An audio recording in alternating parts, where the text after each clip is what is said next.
অসমীয়া জাতিটো হল ভেকুলীৰ বিয়া পতা জাতি। পৃথিৱীত এতিয়া কোনো ভেকুলীৰ বিয়া পতা জাতি নাই। ভেকুলীৰ বিয়া পতা জাতি অকল অসমতে আছে। আজি কঠীয়াকণ পাৰিবৰ কাৰণে অসমীয়া জাতিয়ে এতিয়া ভেকুলীৰ বিয়া পাতিব লাগে। লাহনী আৰু দেহেতি লৈ পানী সিঁচি কঠীয়া পৰাৰ বাহিৰে অসমীয়া জাতিৰ কোনো উপায় নাই। অশোক সিংঘাল উপাধিটোতে জানে যে তেওঁ খেতি নকৰে, তেওঁ বেপাৰ কৰে, তেওঁ বিল্ডিং বনায়, তেওঁ ঠিকাদাৰ, তেওঁ মাৰোৱাৰী মানুহ, হিন্দী বাকী মানুহ। হিন্দী লবি সন্তুষ্ট কৰিবৰ কাৰণেহে অশোক সিংঘালক আচলতে জলসিঞ্চন মন্ত্ৰী পাতিছে। যদি ভালকে ক'ৰবাত পানী দিব পাৰিছে মই তেওঁ গামোচা পিন্ধাম, আৰু নহলে আচলতে তেওঁ অসমৰ সকলো ঠাইতে খেদা খাবলগীয়া মানুহ। কৃষিটো তেওঁ জীৱিকাই নহয়, তেওঁ জীৱিকা হল লুণ্ঠন কৰাটো, মানুহক ঠগাটো, বেপাৰ কৰাটো। তেওঁ জীৱিকা হল গুৱাহাটীৰ মাটিবিলাক দখল কৰি তাতে 2 নম্বৰী বিল্ডিং বনোৱাটো। সেইকাৰণে অশোক সিংঘালক মই জলসিঞ্চন মন্ত্ৰী বুলি নকওঁ, ধনসিঞ্চন মন্ত্ৰী। কেনেকে অৰুণাচলৰ পৰা পইচা আনিব লাগে, কেনেকে ডিপাৰ্টমেণ্ট কেইটাৰ পৰা চুচিব লাগে, কেনেকে গুৱাহাটী ডেভেলপমেণ্ট আৰু নগৰ ডেভেলপমেণ্ট ডিপাৰ্টমেণ্টৰ পৰা পইচা কেইটা চুচিব লাগে, কেনেকে জলসিঞ্চনৰ কাৰণে অহা পইচা কেইটা লুটি খাব লাগে, সেইটো কৰাৰ বাহিৰে এই অশোক সিংঘাল বোলা মানুহজনৰ কোনো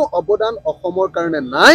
এই মানুহজন এজন ভয়ংকৰ শোষক মানুহ। এই মানুহজনৰ পৰা পাবলগীয়া আমি একো নাই। অশোক সিংঘালৰ দিনত এক টোপাল পানীও অসমৰ মানুহক দিব পৰা নাই। অশোক সিংঘাল উপাধিটোতে জানে যে তেওঁ খেতি নকৰে, তেওঁ বেপাৰ কৰে, তেওঁ বিল্ডিং বনায়, তেওঁ ঠিকাদাৰ, আৰু অসমৰ গুৱাহাটীৰ মাটি হকে বিহকে 2 নম্বৰী কৰি লৈ তেওঁ তাত বিল্ডিং বনোৱাতে অশোক সিংঘালৰ বেপাৰ। অশোক সিংঘালক যদি অসমৰ মানুহৰ পথাৰত পানী যোগান দিবৰ কাৰণে মন্ত্ৰী পাতি দিয়ে, সেই পাতি দিয়া কথাটোৱে হিমন্ত বিশ্ব শৰ্মাৰ ভুল। হিন্দী লবি সন্তুষ্ট কৰিবৰ কাৰণেহে অশোক সিংঘালক আচলতে জলসিঞ্চন মন্ত্ৰী পাতিছে। মই চেলেঞ্জ কৰিছো যে অশোক সিংঘালে কেইটানো জলসিঞ্চন প্ৰকল্প বনালে, আৰু হিমন্ত বিশ্ব শৰ্মা আৰু অশোক সিংঘালেনো তেওঁলোকৰ কাৰ্যকালত কেইটোপালনো পানী এতিয়ালৈকে অসমীয়াক দিলে। তেওঁলোকে এবাৰ ৰাজহুৱা কৰক, আৰু যদি ভালকে ক'ৰবাত পানী দিব পাৰিছে মই তেওঁ গামোচা পিন্ধাম, আৰু নহলে আচলতে তেওঁ অসমৰ সকলো ঠাইতে খেদা খাবলগীয়া মানুহ। মই এটা কথা স্পষ্ট কৰি দিওঁ যে আজি অসমীয়া জাতিটো হল ভেকুলীৰ বিয়া পতা জাতি। পৃথিৱীত এতিয়া কোনো ভেকুলীৰ বিয়া পতা জাতি নাই। ভেকুলীৰ বিয়া পতা জাতি অকল অসমতে আছে। আজি কঠীয়াকণ পাৰিবৰ কাৰণে অসমীয়া জাতিয়ে এতিয়া ভেকুলীৰ বিয়া পাতিব লাগে।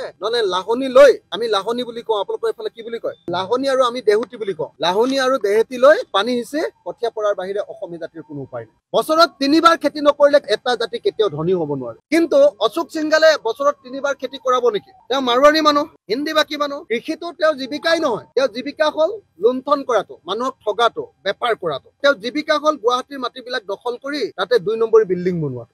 সেই মানুহটোক যদি আজি জলসিঞ্চনৰ দায়িত্ব দি দিয়ে, অসমৰ মানুহে ক'ত জলসিঞ্চন পাব? আপোনালোকৰ শোণিতপুৰ জিলা নহয়, অসমৰ কোনো জিলাতে অশোক সিংঘালে এক টোপালো পানী দিব পৰা নাই। সেইকাৰণে অশোক সিংঘালক মই জলসিঞ্চন মন্ত্ৰী বুলি নকওঁ, ধনসিঞ্চন মন্ত্ৰী। কেনেকে অৰুণাচলৰ পৰা পইচা আনিব লাগে, কেনেকে ডিপাৰ্টমেণ্ট কেইটাৰ পৰা চুচিব লাগে, কেনেকে গুৱাহাটী ডেভেলপমেণ্ট আৰু নগৰ ডেভেলপমেণ্ট ডিপাৰ্টমেণ্টৰ পৰা পইচা কেইটা চুচিব লাগে, কেনেকে জলসিঞ্চনৰ কাৰণে অহা পইচা কেইটা লুটি খাব লাগে, সেইটো কৰাৰ বাহিৰে এই অশোক সিংঘাল বোলা মানুহজনৰ কোনো অৱদান অসমৰ কাৰণে নাই।